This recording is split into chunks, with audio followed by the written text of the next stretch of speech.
don't miss this one as we finally reach our destination of Poland. We have a very special visit that Harry is connected to, so I draw the short straw. Underneath the rows of trees, I will see you where the ocean meets the sky. Under your toes, the fire grows. You are ready for a different kind of life.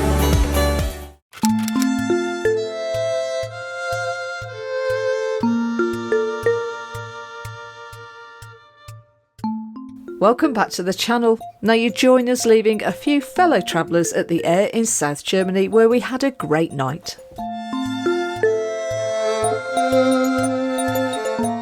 A little condensation evaporates in front of our eyes.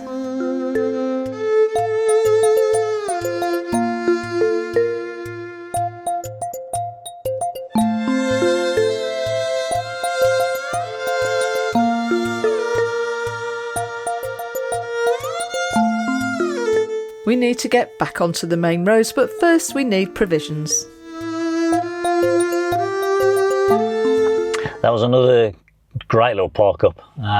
So the added value of the shower and a lovely little park just by was fantastic. It's all provided by the local municipality, so well done to them and so easy to use. There's probably space for probably 5 or 6 vans, although there seem to be electric hookup for about 12, I think.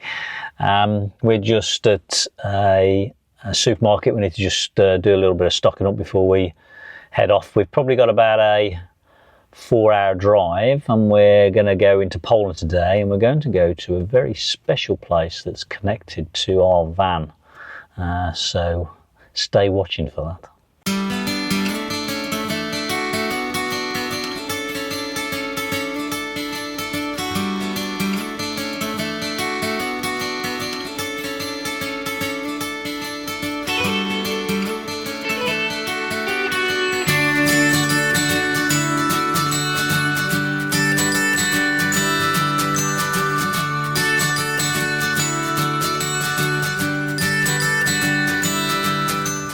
A few hours later and it's time for a quick stop and a bite to eat, and yes, you've guessed it. Just grabbing some lunch. I've done Jane some rice cakes and her cottage cheese. I've got a ham and cheese, I think it's St Augusta, French cheese, and it's really nice. It's 25 degrees today, so it's a bit warmer. So I've got a welcome shade here. It's just one of the pull-ins. There's no shops, there's a toilet. They have these quite regularly. I think it's quite good actually.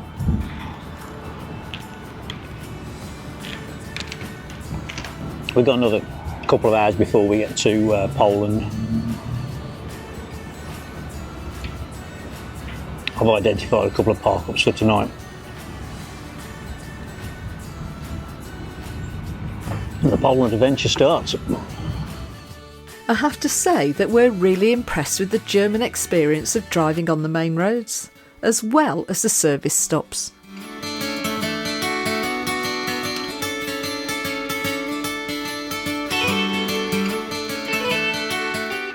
Don't forget to give us a like and hit that subscribe button, as your support is crucial to keeping our channel going. We're also on social media, and if you want to support us any further, we have a Buy Me a Coffee link in the description.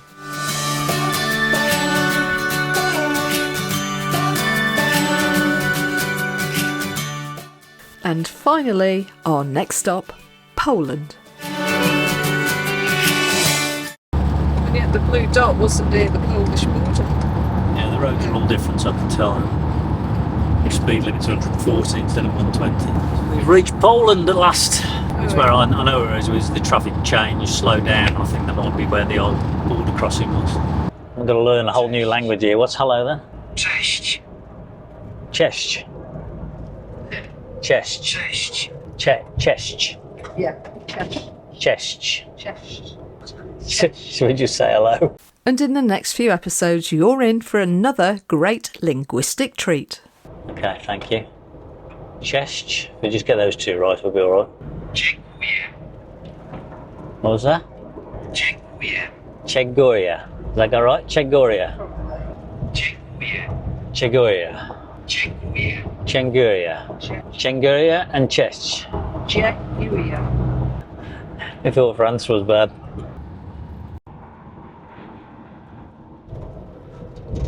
We're finally off the motorway. We're heading to a place called, I think it's Zargan. I apologise if I've pronounced that completely wrong. Z-A-G-A-N, I think it is. First Polish countryside. Something going on here. Roadworks.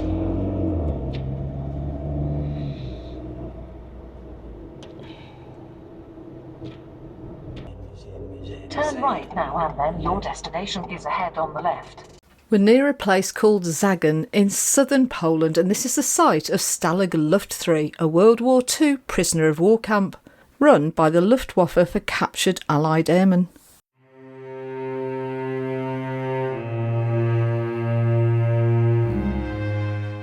Stalag Luft 3. And as you'll probably know, this camp became legendary for the Great Escape on March 24th and 25th of 1944. 76 prisoners led by RAF squadron leader Roger Bushell broke out through a tunnel named Harry. He was one of three, Tom, Dick and Harry. Of the 76 escapees, 73 were unfortunately recaptured, and tragically out of that 50 were executed by the Gestapo on Hitler's orders. A war crime in itself. So he was one of the 50 officers killed after the Great Escape. Squadron leader John Williams, Flight Lieutenant Reginald Rusty Keirath from 450 Squadron. Each tunnel stretched about 336 feet long, painstakingly excavated under the camp, using makeshift tools like tin cans and bedboards for shoring, and dug over nearly 12 months. The prisoners worked in secret, dispersing over 100 tons of sand to hide their efforts. Unfortunately, after all that, only 3 reached freedom. 2 Norwegians and a Dutchman. The Great Escape stands as a powerful symbol of resilience and ingenuity. It was immortalised and portrayed in a film of the same name, which is Stu's first connection to this historical event. It's an American bomber. Yeah, United States Air Force. So that's the whole site, and the museum's down here now, and I think that's Harry, the red line there, the tunnel, that's Harry, which we're going to go up and drive up and see. It's amazing because he was captivated on a film which he didn't realise was, when he was young, he didn't know it was true or not. Some teeth there. So that's an oil lamp that was used in one of the tunnels called Dick. Loads of artefacts, glasses, razors, lots of things handmade as well, out of scraps.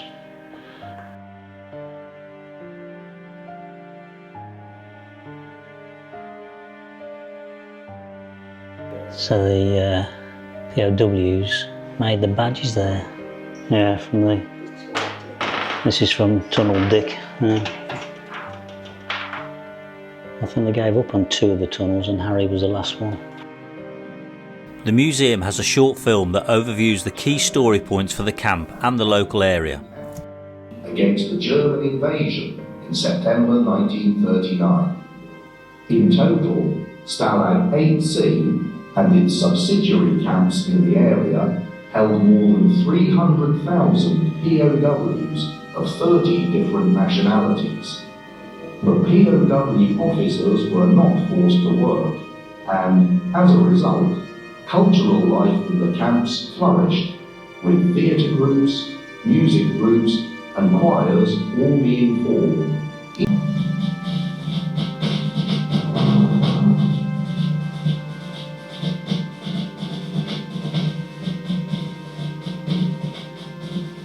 Harry was the longest of the tunnels. Dug at a depth of 9 metres, it was around 110 metres long. The plan was for 200 people to make their escape.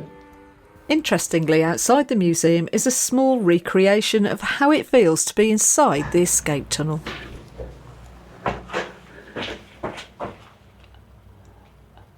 No, I'm not going down there. But I know my stunt double will take one for the team. Okay.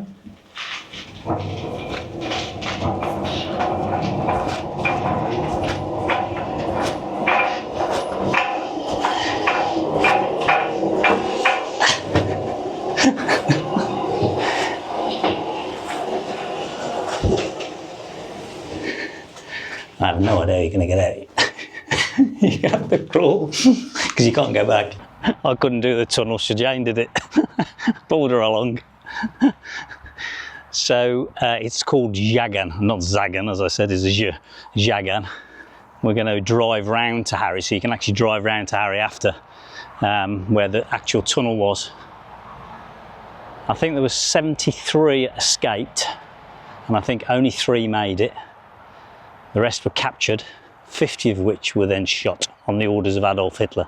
So they've just recreated one of the huts here to get a sense of what it was like. It's really humid, isn't it? It's really warm and hot. I think it was about 26, but it feels like 30, I have to say. This is recreating Hut 104.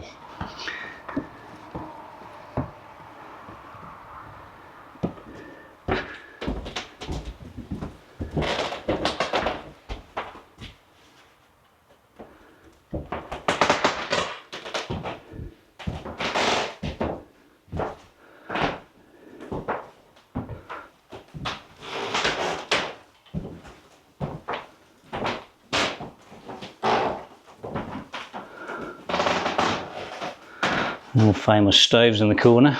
I always remember that. That's when they used to, in the film, they dug under the stove and they lifted the stove off with the pieces of wood from the bed. This is the scene from the film. And then I guess a gallery of the reality of people that tried to escape.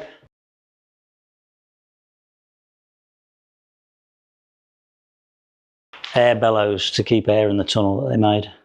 Somebody was always manning that, pushing that to keep the air flowing. So the tunnel would have been below the stove we saw earlier, down in Hut 104, which would be the vertical chamber, and then they would have dug all the way along. About 100 metres. It's a long way, that is.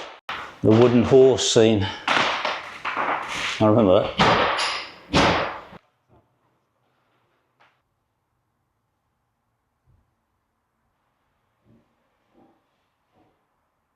So that was £6.80 each, 70 Polish currency. I can't say it right, whatever it is, but that equates to £6.80 each, which is not bad. It's just a small museum, probably 45-50 minutes, gives you a good background to it. I think you can go and see Harry the tunnel anyway, because it's out in the public arena. So it's definitely worth going, definitely worth supporting. I think it was funded by the EU, European Union Commission, I think, on that. So if you're in this area, it's probably worth an hour of your time, put it that way.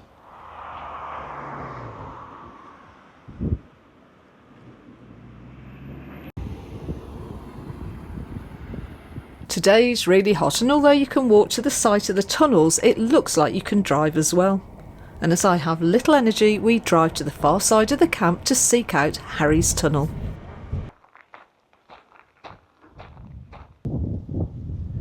So this was the exit, where they all escaped into the trees. I guess I assume there was trees there at the time. And this is the tunnel where it was, to mark the spot. So I guess this is the edge of the camp where the tower is. So there's many people comment on the channel as to why do we call it Harry, and this is the exact reason.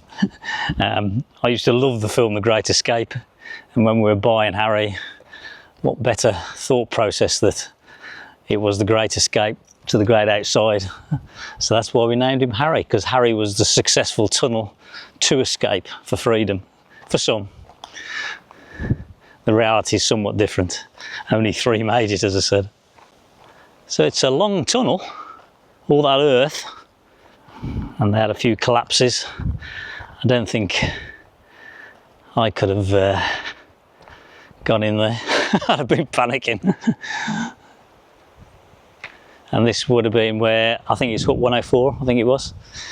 We saw the hut that we just went round.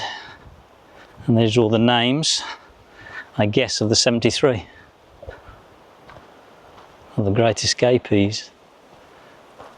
This would have been where the hut was.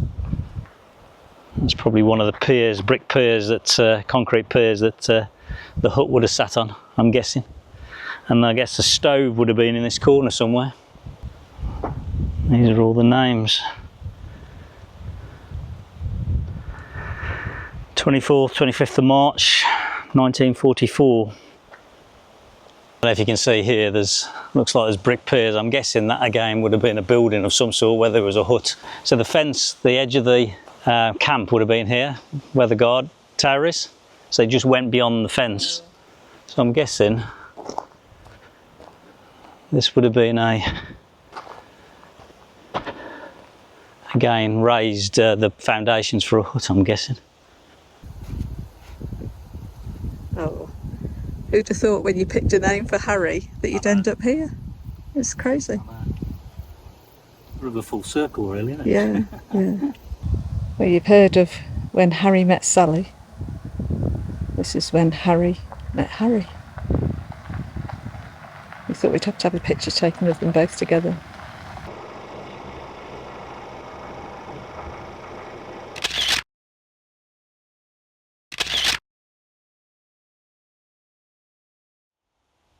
Just half a mile from Stalag Luft 3 lies a military cemetery.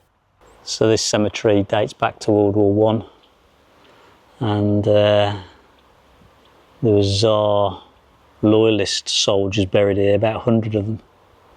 And this is, I think, the memorial to them. A memorial for the 50. The 50 airmen executed after the Great Escape stands across the road near the site of Harry's Tunnel. So that was erected by the prisoners of war of the Allied Air Forces in honour memory of their comrades who died at Stalag Luft 3. It's obviously been preserved since then, I would say, looking at it. While a mausoleum was originally built here to hold the ashes of these 50 men, the remains were later removed to a garrison cemetery, approximately 100 miles away, where they are now interred. And I believe this is the burial place of all the urns of the remains of those that were killed, shot when they were recaptured. This has been a great first day and an introduction to Poland and its history. Now all we need to do is find our first park up, which we'll share in the next video, as we feel a little nervous. You are ready for a different kind of life.